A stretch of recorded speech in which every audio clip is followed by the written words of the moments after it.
Et c'est un vrai pays de football, le Sénégal. C'est un vrai pays de football, mais avec une culture très excessive. Bah, le Sénégal a longtemps été un peu ce qu'est le Maroc ou d'autres, c'est-à-dire une équipe où on se disait waouh, le talent, ils ont un tel, un tel, un tel, un tel, ils vont faire une super CAN.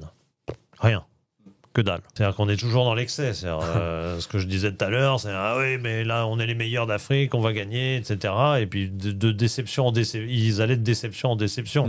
Il n'y a que depuis 2019 et la finale, quand Aliou Cissé emmène l'équipe en finale, ils ont tout gagné, quoi. U17, U20, U23, le CHAN, la CAN, évidemment. Et tout d'un coup, ils ont tout gagné. Il y avait une espèce d'euphorie. Bon, depuis, ils sont retombés parce que les fondamentaux sont peut-être pas aussi solides qu'on le croit.